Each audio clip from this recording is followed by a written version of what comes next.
বন্ধুরা, তোমাদের এই ড্রাগন গাছের ফুল নিয়ে এক রকমের বিভ্রান্ত আজকে আমি দূর করব। তোমরা দেখতেই পাচ্ছ আমার এই ড্রাগন গাছে ফুলের মতো সুন্দর একটি গুটি বের হয়েছে। এটি আসলে কি? যদি এইটি ড্রাগন গাছের ফুল হয় তবে আদতেও এই যে নিচে যে ডগায় বা ড্রাগনের ডগার সামনের দিকে যে সুন্দর গুটি বের হয়েছে এটি তবে কি?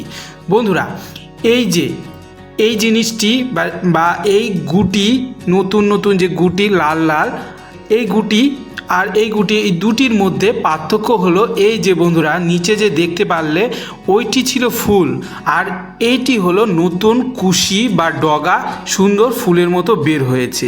বন্ধুরা, তোমাদের গাছেও যদি এমন সুন্দর ফুলের মতো ডগা বের হয় সেটিকে ফুল বলে তোমরা ভুল করো না। তাই বন্ধুরা, আর এই সময় যদি এরকম ডগা বের হয় সেটিকে অনায়াসে ভেঙে ফেলতে হবে। আর যেগুলো ফুল সেগুলো সাধারণত ড্রাগন গাছের ডগার সামনের দিকে হয়, সুন্দর লালটে বর্ণের, দেখলেই বোঝা যায়। তাই বন্ধুরা, এমন সুন্দর সুন্দর গার্ডেনিং টিপসের জন্য অবশ্যই চ্যানেলটি সাবস্ক্রাইব করে নিও। ধন্যবাদ।